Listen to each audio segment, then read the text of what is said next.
Om Shanti. Om Shanti. Om Shanti.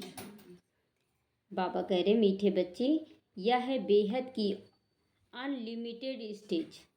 Unlimited stage है कि नहीं? बेहद का स्टेज है ना, जहाँ पर हम पाठ बजा रहे हैं अभी ब्राह्मण के रूप में, या सतयुग से लेकर कलयुग तक जो पाठ बजाए वो बेहद का स्टेज है। अनलिमिटेड है, कोई लिमिटेड है, कोई सीमा भी नहीं है यहाँ पर कि हाँ इसी परिवार में आएंगे, इसी राज्य में आएंगे, इसी देश में आएंगे। तो जिसमें तुम आत्माएं पाठ बजाने के लिए बांधी हुई हो, इसमें हर एक का पाठ फिक्स है, बंधे हुए हैं यहाँ पर पाठ बजाने के लिए। कितना जन्म हमको पाठ बजाना है, कहाँ कहाँ पाठ बजाना है, सब कुछ पहले से फिक्स्ड है। प्रश्न है, कर्मातीत अवस्था को प्राप्त करने का पुरुषार्थ क्या है? कर्मातीत अवस्था को प्राप्त करने का पुरुषार्थ क्या है?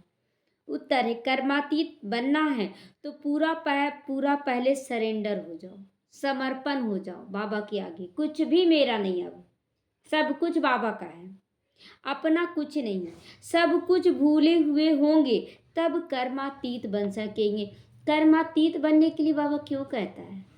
इसमें हमारा ही फायदा है, क्योंकि अगर कर्मातीत कर्मों का प्रभाव पड़ता रहेगा ना, अंतिम में सब कुछ आपको खींचेगा अपने आकर्षण की ओर। मोह माया का जो जाल है ना, खींचेगा। लेकिन अगर आत्मा समझ कर चलते हैं और मोह माया को दूर कर देते हैं तो ये कर्म का प्रभाव पड़ना बंद हो जाएगा धीरे धीरे, और आपका मोह माया समाप्त हो जाएगा। तो अंतिम में जो पछतावा रहेगा, जो कनेक्शन रहे टूटा हुआ रहेगा मोह माया से, माया जाल से, और बाबा से जुड़ जाएगा, तो आपको तकलीफ कम होगा। इसीलिए बाबा कह रहा है कर्मातीत में अभी से ही प्रैक्टिस करो। जिन्हें धन दौलत बच्चे आदि याद आते हैं वो कर्मातीत नहीं बन सकते। इसीलिए बाबा कहते हैं मैं हूँ गरीब निवास। गरीब माना जो सबको समर्पण कर चुके, मेरा कुछ भी नहीं है। गरीब बच्चे जल्दी सरेंडर हो जाते हैं ना, जिसके पास नहीं है कुछ, तो वो बोलते बाबा आप जो कहेंगे सो करेंगे। और जो अमीर होंगे वो बोलेंगे नहीं बाबा ये देखना पड़ता है, ये देखना पड़ता है, बहानाबाजी देंगे। तो सहज ही सब कुछ भूलकर एक बाप की याद में रह सकते। सहज ही, बहुत हार्ड नहीं है। कोई हार्ड है बाबा को याद करना? कुछ भी नहीं, बल्कि और तो बाबा सहज कर दिया। पहले तो ये पूजा पाठ उपवास करो, तीर्थ जाओ, ये करो, बहुत कुछ है। अभी तो कुछ भी नहीं, बस बच्चे काम करते हुए, कुछ भी करते हुए याद करो। ओम शांति। रूहानी बाप बैठ रूहानी बच्चों को समझाते हैं। बच्चों की बुद्धि में जरूर है कि अब घर जाना, सबकी बुद्धि में है कि घर जाना। रोज रोज सुन रहे तो बुद्धि में तो बैठ गया है कि घर जाना है। भक्तों की बुद्धि में नहीं रहता कि घर जाना, भक्तों की बुद्धि में यही भगवान मिल जाए बस काफी है। तुम जानते हो 84 का चक्र पूरा हुआ। यह बहुत बड़ा बेहद का मांडवा अथवा स्टेज है, अनलिमिटेड स्टेज है। इस पुराने मांडवे को छोड़कर घर जाना है। अब पवित्र आत्माएं तो जा नहीं सकती, घर नहीं जा सकती। अब पवित्र जो आत्माएं हैं उसको बाबा नहीं ले जाएगा जब तक कि आप पूरी तरह से पावन नहीं बनेंगे, जब तक कि आपके अंदर यहाँ से वैराग्य नहीं आएगा। आप बोलेंगे अब घर जाना है, अपने आप आएगा ये सब। तो पवित्र तो जरूर बनना है। अब इस खेल का अंत है। अपरम अपार दुखों की अब पिछाड़ी है। अब पिछाड़ी में क्या है? अपरम अपार दुख है। इस समय ये सब माया का पंप दिखा रहा कि ये सब कर लो, ये ऐसा है वैसा है। बोल रहे हैं ना कि यहाँ पर इतना नौकरी कर रहा है, इतना मकान बन रहा है, यहाँ घूमने जाओ, ये है। ये माया का पंप है, कुछ देर के लिए आपको आकर्षित कर रहा है, लेकिन इसमें फंसना नहीं है। जिसको मनुष्य स्वर्ग समझ बैठे, लेकिन ये तो बोलते ना भगवान लेता है परीक्षा, यही इसलिए कि वह सोना है कि सोने का पानी है।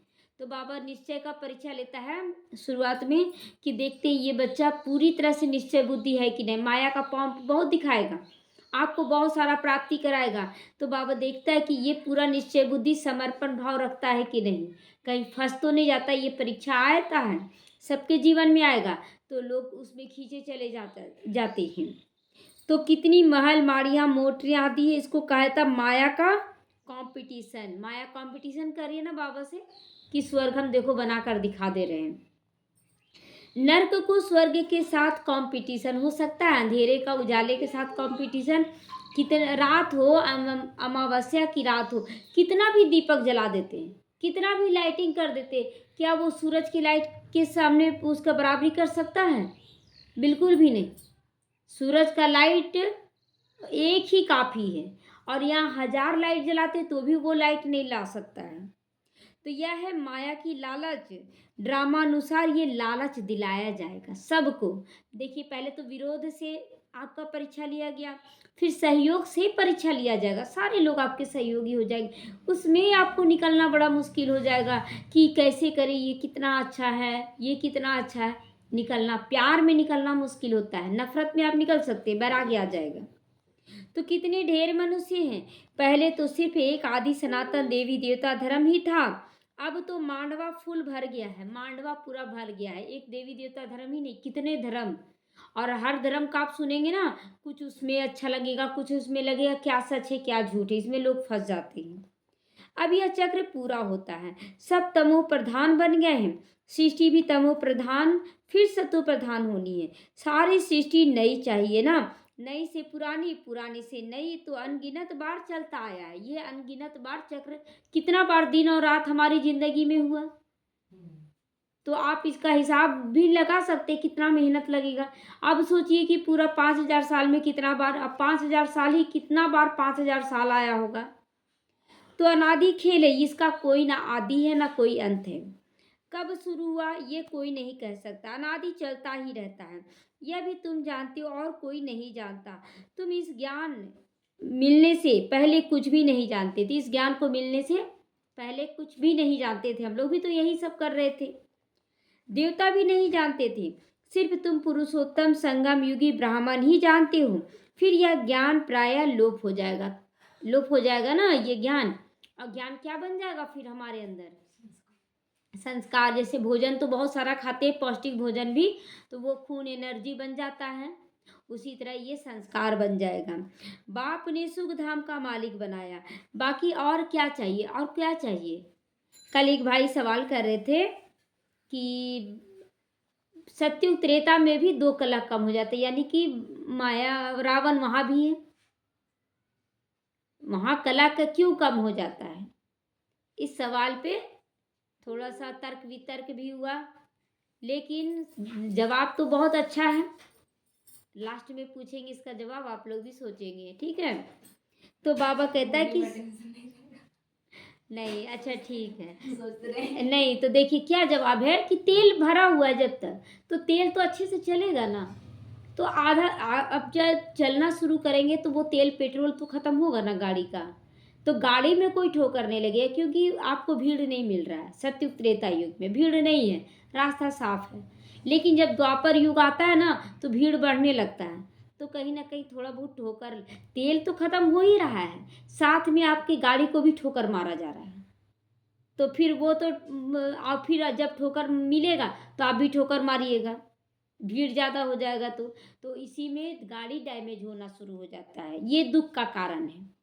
तेल तो खत्म होगा ही, आपका 8 कला द्वापर में भी है, 8 कला द्वापर में भी ये चल रहा है। तो बाबा कहता है कि बाप ने तुम्हें सुख धाम का मालिक बना दिया। मालिक बनाना मतलब बहुत सब कुछ दिया, मालिक बने। तो जिसके पास करोड़ रुपया है, किसी के पास 1000 है, किसी के पास लाख है, नंबरवार है, और उसी अनुसार वो खर्च करेगा। वो पहले ही सोच लेता है कि हमको ऐसे ऐसे खर्च करना है। बाप से जो पाना था पा लिया, बाकी कुछ पाने के लिए रहता नहीं। तो बाप समझाते, बच्चे तुम ही सबसे ज़्यादा पतित बन गए हो। कौन ज़्यादा पतित बना? जो देवी देवता बने थे।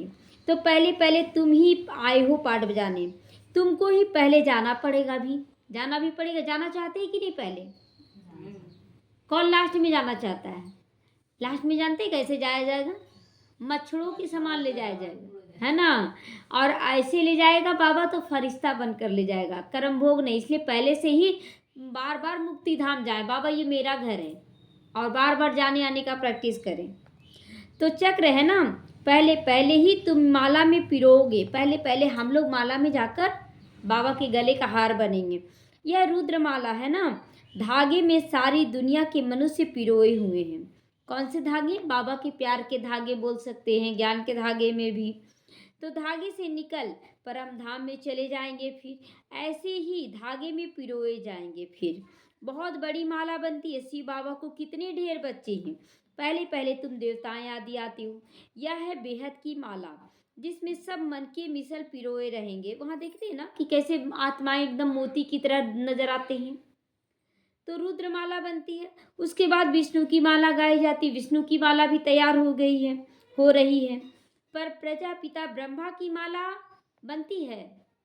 प्रजापिता ब्रह्मा की माला नहीं बनती है। तुम ब्रह्मा कुमार कुमारियों की माला होती नहीं। क्यों? क्योंकि तुम चढ़ते और गिरते और हार खाते रहते हो।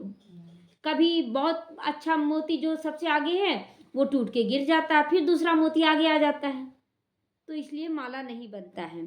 घड़ी घड़ी माया गिरा देती है, इसीलिए ब्राह्मणों की माला नहीं बनती है। जब पूरे मास हो जाते हैं तो विष्णु की माला बनती। पूरे मास माना संगम युग का मास समाप्त हो जाता है, लास्ट होने लगता है, तब विष्णु की माला का अनाउंसमेंट किया जाता है।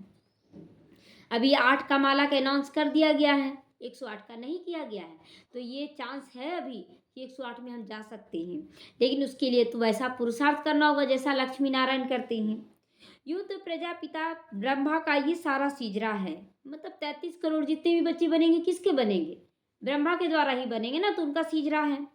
जब पास हो जाते हो तो कहेंगे ब्रह्मा की माला है, सीजरा बना हुआ है। इस समय माला नहीं बन सकती, इस समय माला नहीं बन सकती, क्योंकि आज पवित्र बनते हैं, कल फिर माया का थप्पड़ मार काला बना देती, काला काया निकाल देती है, कला काया ही चट कर देती है कि कमाई भी चट हो जाती है, टूट पड़ते हैं। फिर कहाँ से गिरते हैं? विचार करो, कहाँ से गिरते हैं? चढ़े तो चाखे बैकुंठ रस, गिरे तो चकनाचूर। एकदम ऊंचाई से चढ़कर नीचे गिरेंगे तो आप पूरी तरह से चकनाचूर। और वैसे बच्चे जो नीचे गिर जाते हैं तो फिर उतना ऊंचाई तक नहीं चढ़ पाते हैं, उतना ऊंचाई नहीं चढ़ पाते। इसलिए बाबा कहता गिरे तो चकनाचूर। तो बाप तो विश्व का मालिक बनाते हैं, उनकी श्रीमत पर चलने से तुम ऊंचा पद पा सकते हो। अगर पूरा जन्म कर लिए, बाबा को समर्पण कर दिए तो ऊंचा पद पा सकते हैं। हार खाई तो खलास हो जाते हो। काम विकार महाशत्रु, उनसे हार नहीं खानी है। अब खानी है, छोड़ना है बाबा को किसी कीमत पे नहीं। तो बाकी सब विकार हैं बाल बच्चे, उसके सारे विकार बाल बच्चे। काम विकार एक ही बहुत बड़ा शत्रु है, बड़ा शत्रु काम विकार है, उसके ऊपर ही जीत पानी है। काम पर जीत पाने से तुम जगत जीत बन जाते हो, जगत जीत बन जाते हैं। किसी भी देहधारी में फंसना ही काम विकार है। अगर देहधारी में फंसना बंद हो गया, आत्मा देखना शुरू हो गया, तो आप काम विकार से मुक्त हो गए। यह 3 विकार आधा कल्प के दुश्मन है। ये 5 विकार आधा कल्प के दुश्मन है। 5 विकार आधा कल्प से आए हैं। वह तो छोड़ते नहीं, छूटता है बहुत जल्दी तो छोड़ता नहीं। अगर हम बोलते हैं कि छोड़ देंगे तो वो नहीं छोड़ती है, वो छोड़े। बोलते ना कि कुत्ता को भी अगर पाल लीजिए ना साल भर, तो कितना भी दूर पहुंचा दीजिए वो दौड़ कर आ जाता है ना, पीछे पीछे सूंघते सूंघते। उसी तरह माया रूपी कुत्ता जो है, आप छोड़ेंगे भी तो छोड़ेगा नहीं, उसको बार बार भगाना पड़ेगा आपको। तो यह सब चिल्लाते हैं, क्रोध करना पड़ता है, परंतु दरकार क्या पड़ी? प्यार से काम हो सकता है। बाबा जैसे बच्चे बोलते हैं ना, क्या करें यहाँ क्रोध से काम करना पड़ता है, लेकिन नहीं, बाबा कहता नहीं, प्यार से ही काम हो सकता है। तुम्हें क्रोध अब नहीं करना है। चोर को भी अगर प्यार से अगर समझाओगे तो झट सच बोल देंगे। वो प्यार चाहिए। सारे बच्चे अभी जानते प्यार के भूखे हैं, उसको प्यार का पालना चाहिए। तो इसलिए किसी को भी ये नहीं सोचे कि वो तो बदमाश है, वो तो ऐसा है, बहुत प्यार से उसको समझाने दे, नहीं तो चुप रह जाए। चुप भी रह जाना बहुत बड़ी बात है, इसलिए चुप रह जाए। बाप कहते मैं प्यार का सागर हूं ना, तो तुम्हें क्या बनना है? बच्चों को क्या बनना है? मास्टर प्यार का सागर बन जाना है। तो प्यार से काम लेना है, गुस्सा करके नहीं। तो अंश मात्र भी है तो आज उसको भी स्वाहा कर देंगे। जो भी अंश मात्र भी गुस्सा रौब ये सब है ना, सब स्वाहा कर देंगे। भल कोई भी पोजीशन हो, कोई भी पोजीशन हो, बाबा के पास मिलिट्री वाले भी आते हैं, उन्हों को भी बाबा समझाते हैं। तुम स्वर्ग में जाना चाहते हो तो सिर्फ शिव बाबा को याद करो। सबको बाबा, जो मिलिट्री लोग हैं लड़ाई झगड़ा करते हैं वहाँ पर, तो बाबा उनको भी बोलता है कि बच्चे तुम भी याद करो, तुम्हारा भी कल्याण हो जाएगा। उन्हें कहा जाता है तुम युद्ध के मैदान में मरोगे तो स्वर्ग में जाओगे। मिलिट्री लोग को क्या बोला जाता है कि अगर बॉर्डर पर मर गए युद्ध करते तो तुम स्वर्ग में जाओगे। वास्तव में युद्ध का मैदान तो यह है। कौन? क्या है मैदान युद्ध का? यही जो अभी चल रहा है। अभी हमारा मन बुद्धि यही ही मैदान है, कर्म छे बोलते हैं ना, अंदर में ही युद्ध चलता, करे या ना करे, यही तो युद्ध है ना, क्या करें। और ज्यादा करके याद में रहते हैं तब में युद्ध चल हाँ, इधर बुद्धि खींचता, क्योंकि शांत रहता ना मन। जैसे कोई काम कर रहे हैं ना, तो आपका ठीक बाबा को याद टिकेगा, कर्मेंद्रिय काम में बिजी हैं, दिमाग लग रहा है, लेकिन जब याद में बैठेंगे ना एकांतवासी होकर, तभी मन बुद्धि भागेगा, क्योंकि मन को छोड़ दिए हैं, चंचल बना दिए हैं। तो वह तो लड़ाई करते करते मर जाते हैं, फिर वहां जाकर जन्म लेते हैं, क्योंकि संस्कार ले जाते हैं मारने पीटने का, इसलिए जन्म लेते हैं। स्वर्ग में वो कभी नहीं जा सकते, स्वर्ग में नहीं जा सकते, क्योंकि खून खराबा करते हैं ना, आखिर गुस्सा आया तब ना मारते हैं।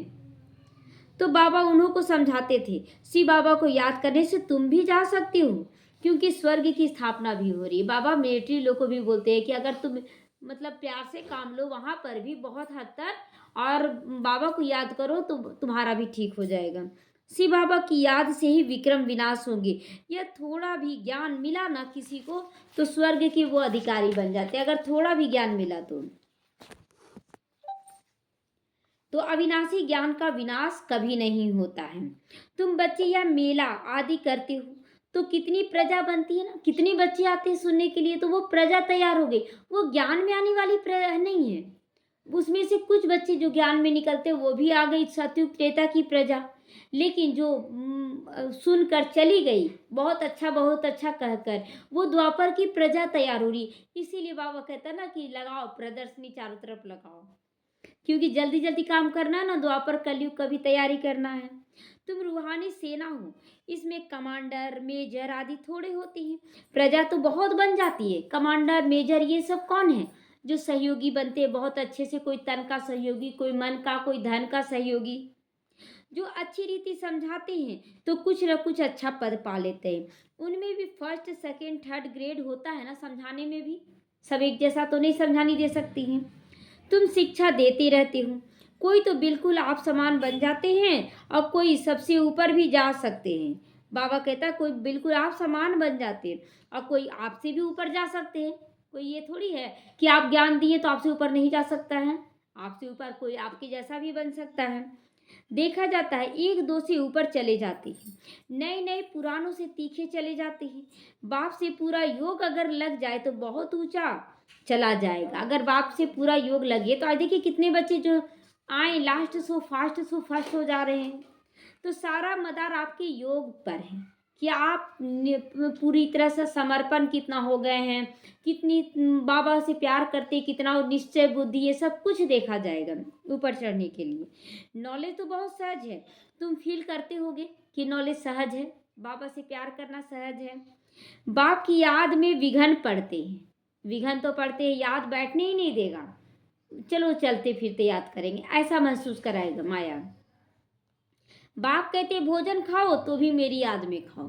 अगर नहीं भी याद करने दे रहा माया ना बैठकर, तो याद में जरूर रहो, भोजन खाते चलते फिरते। परंतु कोई 2 मिनट कोई 3 मिनट ही याद रखते होंगे भोजन के समय, 1 कोर 2 कोर बस।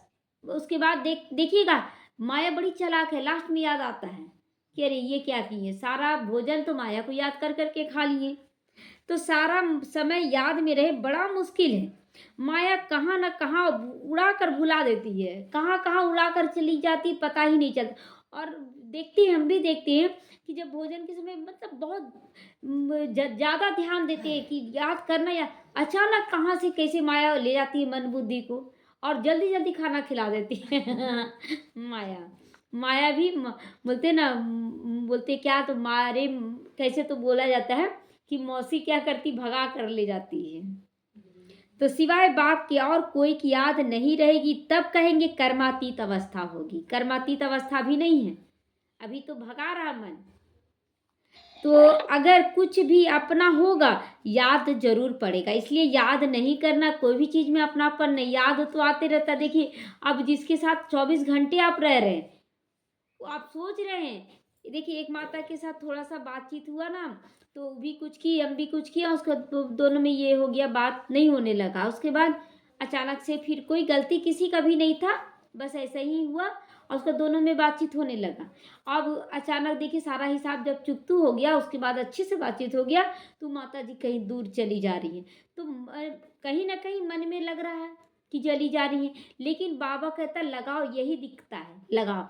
कुछ दिन पहले लग रहा था कि ये इस बहन से ना इनका बहुत लगाव है, बाबा इनका ठीक हो जाए, और अचानक उस बहन से उनका दूरी जाने का बन रहा है। बहुत दूर चल जा रही, मिलना भी दुश्वार है। हाँ, फ़ोन से बात होगा, लेकिन मिलना भी दुश्वार है। और जुड़ना फिर क्या करेगी, दूर से जुड़कर फिर तो नज़दीक वाली बहन को ही लेके चलना होगा ना। तो इसीलिए बाबा कहता बहन भाई में भी मत फंसो। कैसे बाबा एक दूसरे से अलग करवाएगा, और कर्मातीत अवस्था तक तो जरूर पहुंचाएगा। तो इसीलिए बाबा कहता कुछ भी याद ना आए, यह बाबा मिसाल है। यह बाबा मिसाल, कौन बाबा? ब्रह्मा बाबा मिसाल है, जो सब कुछ भूला। इनको क्या याद आएगा, इनको क्या याद आएगा? कोई बाल बच्चे धन आदि हैं, सब कुछ तो शिव बाबा को क्या याद आएगा, उनको कुछ नहीं। लेकिन ब्रह्मा बाबा तो करके गया ना। सिर्फ तुम बच्चे ही याद आते हो बाबा को। कौन से बच्चे?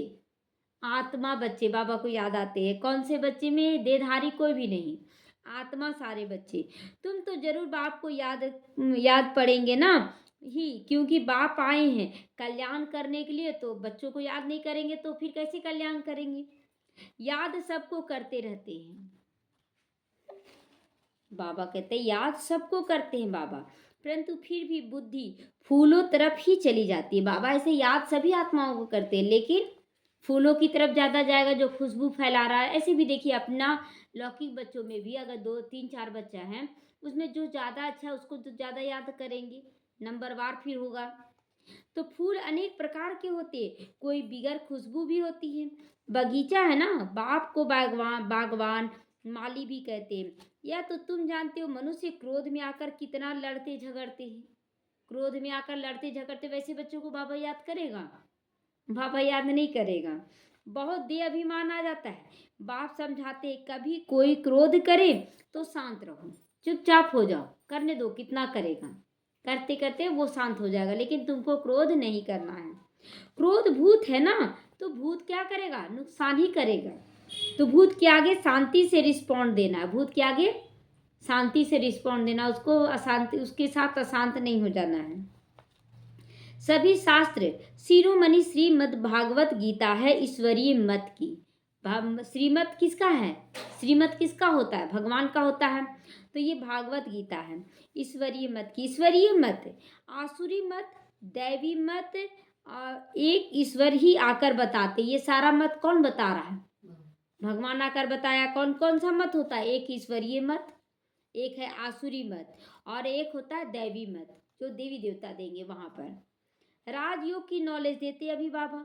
यह नॉलेज फिर गुम हो जाएगा। राजाओं का राजा बन गया, फिर नॉलेज क्या करोगे? कोई नॉलेज की दरकार है? राजाओं का राजा तो आप बन गए, आपके अंदर संस्कार भर गया कि कैसे राज्य करना है, फिर क्या नॉलेज? जैसे क ख ग घ सीख गए, तो फिर क ख ग घ तो नहीं पढ़ेंगे, कमल ये सब लिखना सीख गए। तो 21 जन्म तो प्रारब्ध भोगते हो, फिर यहाँ वहाँ यह मालूम नहीं पड़ता किस पुरुषार्थ का ये फल है। अनेक बार तुम सतयुग में गए हो, अनेक बार हम गए हैं सतयुग में।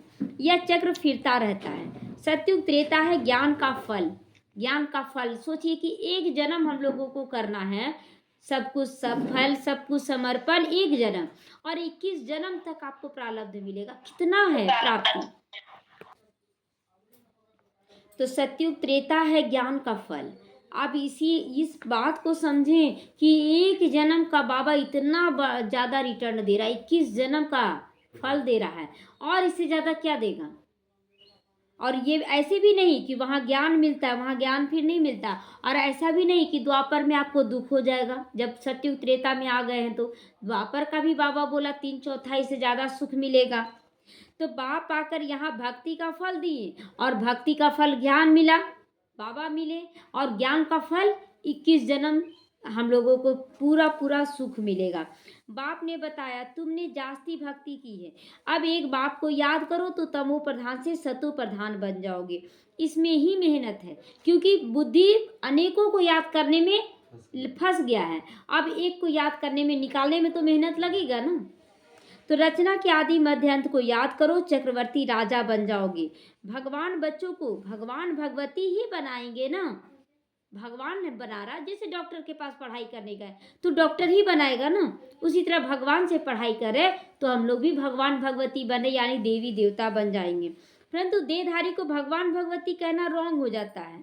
ब्रह्मा विष्णु और शंकर का भी कितना संबंध है, कितना संबंध है। यह ब्रह्मा फिर विष्णु बनने वाला है और इसमें शिव की प्रवेशता होती है, तो फिर क्या करते, अपनी बुराइयों का विनाश कर लेते हैं। सूक्ष्म तन में वालों को फरिश्ता कहा जाता है। तुमको फरिश्ता बनना है, साक्षात्कार होता है, बाकी अब कुछ नहीं, बाकी और कुछ नहीं है। मतलब सूक्ष्म तन में साक्षात्कार के लिए वहां रचा गया है, वहां पर फरिश्ता बनकर हम लोग जाते, सब कुछ वहां संदेशियां जाती थी, स्वर्ग में ऐसा होगा, स्वर्ग में ऐसा रीति सब वहां साक्षात्कार होता था। लेकिन वो एक रचा गया, जैसे कि मॉडल बनाया जाता है ना, जैसे कोई बड़ा बिल्डिंग बनाना तो उसका छोटा सा मॉडल बनाते हैं, लेकिन उस मॉडल को कोई काम का है, कोई काम का नहीं। उसी तरह सूक्ष्म तन में एक मॉडल दिखाया जाता है कि हाँ इस ढंग का स्वर्ग होगा, बाकी उससे कोई फायदा नहीं, बाकी कुछ नहीं। साइलेंस, मूवी और टॉकी, ये तीनों का खेल है। साइलेंस कहाँ है, परम धाम में, टॉकी यहाँ, और मूवी पिक्चर बना था ना, मूवी पहले बनता था, हाँ उसमें आवाज नहीं होता था, आप देखेंगे एक्शन केवल होता था। तो यह डिटेल है। बाकी नट सेल में फिर भी कहते बच्चे मन मना भाव माँ में कब याद करो। मन मना भाव, मन को बाबा में लगाओ, मन को क्या करना है, सारे विकारों से निकालना है। तन मना भाव नहीं बोला जा रहा है यहाँ। और सृष्टि चक्र को याद करो। यहाँ बैठे हो तो शांति धाम और सुख धाम को भी याद करो, तभी तो लक्ष्य रहेगा ना कि हमको जाना है, जाना है। अब रास्ते में चल रहे हैं और रास्ते पता ही नहीं कि कहाँ जाना है, तो इसीलिए सुख धाम और शांति धाम को याद करना है। इस पुराने दुख धाम को भूल जाओ। यह बेहद का संन्यास बुद्धि से करना है, बेहद का संन्यास बुद्धि से करना है, लेके सबको चलना है, लेकिन मन बुद्धि में रहे कि कुछ भी नहीं है, सिर्फ मैं आत्मा यहाँ पार पर जा रही हूँ। उनका हद का संन्यास छोड़ छाड़ के निकल जाती है। यह निवृत्ति मार्ग वाले प्रवृत्ति मार्ग को ज्ञान दे ना सके, कैसे ज्ञान देंगे, जो छोड़कर चले गए वो गृहस्थी को कैसे ज्ञान देंगे। तो इसीलिए यहाँ बाबा कहता तुमको घर गृहस्थ में रहकर सब कुछ संभालते हुए तब ज्ञान देंगे ना, तो ज्यादा टच करेगा। तो राजा रानी बनना प्रवृत्ति मार्ग है, अगर राजा रानी बनना है तो प्रवृत्ति मार्ग में रहो, वहां है ही सुख, वह है ही सुख को मानने वाले। मानते नहीं सन्यासी क्या है, सुख को मानने वाले। वो लोग तो बोलते हैं कि सुख काग विष्टा के समान होता है, मतलब बहुत अल्पकाल का, क्या इसके पीछे भागना। तो लेकिन यहाँ पर बाबा कहता है कि बच्चे तुमको तो अथाह सुख है। दोनों में अंतर हो गया ना। सन्यासी भी करोड़ों के अंदाज में हो गए हैं आज। बाबा बोल रहा है सन्यासी भी आज छोटा मोटा उनका सीजड़ा नहीं है, सन्यासियों का भी बहुत बड़ा सीजड़ा बन गया है। उन्हों की परवरिश व कमाई बहुत होती है, लेकिन किससे, गृहस्थियों से ही होती है। तो फिर जब गृहस्थियों का खा रहे जैसा अन्न वैसा मन, अब जब गृहस्थियों का खाएंगे तो जन्म कहाँ लेंगे, फिर तो गृहस्थियों के पास जन्म लेंगे, वो भी भिखारियों के यहाँ जन्म लेंगे। तो एक तो तुमने दान पुण्य में लगाया, फिर पाप का धंधा किया तो पाप आत्मा बन पड़े। तुम बच्चे तो अभी अविनाशी ज्ञान रत्नों का लेन देन करते हो, वे धर्मशाला आदि बनाते हैं तो दूसरे जन्म में अच्छा फल मिलता है।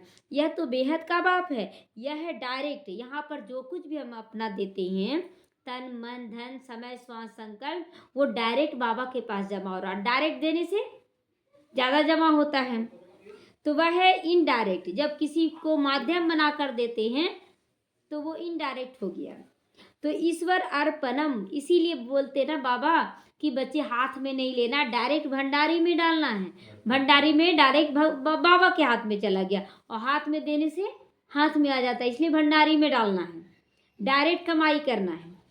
अब भूख तो दोनों को है, अब भूख तो दोनों को है नहीं, ईश्वरीय अर्पण तो भूख दोनों को नहीं है। शिव बाबा तो दाता है, उनको भूख क्या होगी, भूख है शिव बाबा को लेने का आपका पैसा, और आप बाबा के यज्ञ में डाल रहे हैं तो आपको आत्माओं से भूख नहीं होनी चाहिए कि वो हमको करे। आप किस लिए कर रहे हैं, ताकि मेरा जमा हो। तो श्री कृष्ण दाता नहीं है, बाप को सब देने वाले हैं, लेने वाला नहीं है। एक देवे 10 पावे, गरीब 2 रुपया देते हैं तो पदम गुना मिल जाता है। सुदामा के मिसल, उस समय 2 रुपये का महत्व था, तो उस समय जब देते थे। बाबा ये भी बोलता है कि बच्चे जो गरीब है वो 2 रुपया भी डालें और जो अमीर है वो 100 रुपया बराबर है। तो अभी बढ़ गया है उसका ना। तो भारत सोने की चिड़िया था, बाप ने कितना धनवान बनाया। सोमनाथ के मंदिर में देखो अकीचार धन था, अकीचार, जिसको कितना गजनी मोहम्मद सब लूटा ना, बहुत। हाँ 16 बार लूट के ले जाया गया, 17 बार, तो कितना लूट कर ले गए। बड़े बड़े हीरे जवाहरात लगे हुए थे, अब देखने में भी नहीं आता। वो देखने में है नहीं है। कूट कट कुट भी हो गए हैं, तो फिर हिस्ट्री रिपीट होगी। वहाँ सब खानियाँ तुम्हारे लिए भरपूर हो जाएंगी फिर से। हीरे जवाहरात तो जैसे वहाँ पत्थर मिसल रहेंगे। बाप अविनाशी ज्ञान रतन देते हैं, जिससे तुम अथाह धनवान बन जाते हो। अभी ज्ञान को जितना आप धारण करेंगे उतना आपके पास धन आएगा। जितना आप ज्ञान सबको देंगे उतना धन आपका उनके पास जमा हो जाएगा, वो रिटर्न करेंगे। अभी आप ज्ञान दे रहे हैं, उस समय वो धन देंगे। तो इसीलिए कभी कंजूसी नहीं करना है। तो ऐसा भी नहीं, अब देखिए ज्ञान का देने में क्या हो रहा ना कि लोग ज़बरदस्ती भी ज्ञान दे रहे हैं कि सामने वाला सुनना नहीं चाह रहा। तो ऐसे भी नहीं, वो भी आपको नहीं देंगे, ज़बरदस्ती देंगे, लेकिन वैसा सुख नहीं मिलेगा। तो इस ढंग से ज्ञान दे कि उसको सुख मिले। तो मीठे मीठे बच्चों को कितनी खुशी होनी चाहिए। जितना पढ़ते रहेंगे खुशी का पारा चढ़ता रहेगा। बड़ा इम्तिहान पास करते तो बुद्धि में रहता है या पास करके हम ये बनेंगे, ये करेंगे, रहता है ना कि अब एक एग्जाम पास कर लेंगे तो हम तो इस पोस्ट को प्राप्त कर लेंगे। तो ये हम यहाँ भी रहना चाहिए, अब ये करना है। तुम भी जानते हो यह देवता बनेंगे, यह तो जड़ चित्र है। हम यहाँ चैतन्य बनेंगे। यह चित्र भी तुमने जो बनाए कहाँ से आए, जो बनाए हैं ये सब चित्र कहाँ से आया? सृष्टि चक्र बनाए या और भी आत्मा का दिया, तो ये तो बाबा बनवाया ना। हाँ, दिव्य दृष्टि से तुम देख कर आए हो। चित्र बड़े वंडरफुल हैं। कोई समझेंगे यहाँ ब्रह्मा ने बनाए हैं। अगर यह कोई से सीखा होता तो सिर्फ एक ही क्यों निकला है? और भी निकलना चाहिए ना, सिर्फ एक से एक ही निकलेगा। तो सिर्फ थोड़ा ही सीखा होता है, और भी सीखे हुए हैं। तो यह कहते मैं कुछ भी सीखा हुआ नहीं हूँ, यह तो बाप ने दिव्य दृष्टि से बनवाए हैं। बाबा भी, ब्रह्मा बाबा भी बोल रहा मैं भी कुछ नहीं जानता था। तो यह चित्र सब श्रीमत से बने हुए हैं, यह मनुष्य मत के नहीं है। ये सब खलास हो जाएंगे, कुछ भी नामो निशान नहीं रहेगा। इस सृष्टि का भी अंत होगा। भक्ति की कितनी सामग्री अभी है, यह भी नहीं रहेगी। कितनी सामग्री है, तीर्थ बनाया, मंदिर बनाया, ये करना वो करना है, सब खत्म हो जाएगा। नई दुनिया में कुछ भी नहीं रहेगा, यहाँ का सब कुछ वहाँ नया रहेगा। तुम अनेक बार स्वर्ग के मालिक बने हो, फिर माया ने तुमको हराया। माया विकारों को कहा जाता है, ना कि धन को। लोग बोलते धन माया है, परिवार माया है। परिवार माया नहीं है, आपके अंदर का विकार माया है, आपके अंदर की कमी कमजोरियां माया है। तो तुम बच्चे रावण की जंजीरों में आधा कल्प फंसे हुए थे। रावण है सबसे पुराना दुश्मन। आधा कल्प उनका राज्य चलता है, तो इतनी आसानी से तो छोड़ेगा नहीं, वो बार बार आएगा। लाखों वर्ष कह देने से आधा आधा का हिसाब ही नहीं निकलता। कितना फर्क है, तुमको तो बाप ने बताया कि सारे कल्प की आयु मात्र 5000 साल की है, और 2500 सुख 2500 दुख में गिरने का है। 84 लाख योनियां तो नहीं होती हैं, या बड़ा गोपोड़ा लगा देते। 84 लाख योनियां, एक जन्म में 1 लाख योनि तैयार होगा। 1 लाख योनि तैयार होगा। जो योनि माना जीव जंतु पशु पक्षी पेड़ पौधा सब आ गया। तो 1 लाख योनि एक जन्म में, दूसरे जन्म में 2 लाख, इस तरह से बढ़ता चला जाएगा। और 84 जन्म में 84 लाख योनि तैयार हो जाएगा, और फिर उसी में क्वालिटी अलग अलग होगा। तो सूर्यवंशी चंद्रवंशी देवी देवता इतने लाखों वर्ष राज्य करते थे क्या? इतने लाखों वर्ष राज्य नहीं करते थे वो लोग। यह बुद्धि काम नहीं करती। सन्यासी तो समझते हैं अभी हम अपने को रॉन्ग मान लेवे तो सब फॉलोवर्स हमको छोड़कर चले जाएंगे। सन्यासी लोग, अब तो खैर उस समय की बात थी, अब तो सन्यासी लोग भी हाजी भरने लगे कि नहीं, ब्रह्मा अगर स्वर्ग बनाया जाएगा तो ब्रह्मा कुमारियों के द्वारा बनाया जाएगा, ये मान गए हैं। लेकिन उस समय नहीं मानते थे, सोचते थे मेरा फॉलोवर छिन जाएगा, रेवोल्यूशन हो जाए, आ जाए, इसीलिए अभी वो तुम्हारी मत पर अपनी रजाई नहीं छोड़ेंगे। अगर अभी अभी परिवर्तन हो जाएगा ना, इतना आसान परिवर्तन नहीं है कि तुरंत हो जाएगा, इसीलिए वो अपनी रजाई नहीं छोड़ेंगे। पिछाड़ी में कुछ समझेंगे, अभी नहीं। ना साहूकार लोग ही ज्ञान लेंगे। बाप कहते मैं तो गरीब निवाज हूँ। साहूकार लोग कभी सरेंडर होकर कर्मातीत अवस्था को नहीं पा सकते। वो लोग तो अपनी धन दौलत कमाने में लगे रहेंगे, और कमा लें और कमा लें, लेकिन जो गरीब रहेंगे वो समर्पण कर देंगे, जो मिला सब ठीक है। बाप तो बड़ा जबरदस्त श्राप भी है ना, जबरदस्त श्राप भी है। कैसे श्राप है? सर्राफ है, सौदागर हो। सर्राफ है मतलब सौदागर है, कि मतलब जो जितना देगा, जिसके द्वारा जितना दिया जाएगा वो उतना पाएगा। गरीबों का ही बाबा लेते हैं, साहूकारों का ले लेवे तो फिर इतना देना पड़ेगा ना, साहूकार ज़्यादा देंगे तो उसका उतना देना पड़ेगा, इसलिए गरीब का सफल करते हैं। साहूकार उठते ही बड़ी मुश्किल से हैं, क्योंकि इसमें सब कुछ भूलना पड़ता है ना। तो बोले कैसे भूल जाए, परिवार है, धन दौलत, घूमना फिरना कैसे छोड़ देंगे। इसी में लोग फंस जाते हैं।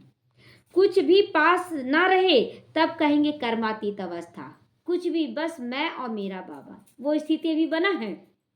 अभी नहीं बना है, बनाना है। साहूकार लोग तो भूल नहीं सकेंगे उन बातों, उन चीज़ों को। जिन्होंने कल्प पहले वर्षा लिया होगा वो लेकर ही रहेंगे, ये भी तय है, चाहे वो गरीब हो चाहे साहूकार हो। अच्छा, मीठे मीठे सीखी लदे बच्चों प्रति माता पिता बाप दादा को याद प्यार और गुड मॉर्निंग। रूहानी बाप की रूहानी बच्चों को नमस्ते। हम रूहानी बच्चों की रूहानी माता पिता बाप दादा को याद प्यार गुड मॉर्निंग, नमस्ते नमस्ते, शुक्रिया बाबा शुक्रिया।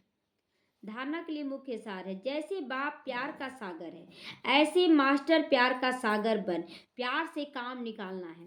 क्रोध कभी भी नहीं करना है, आज से पक्का कर लेंगे, है ना।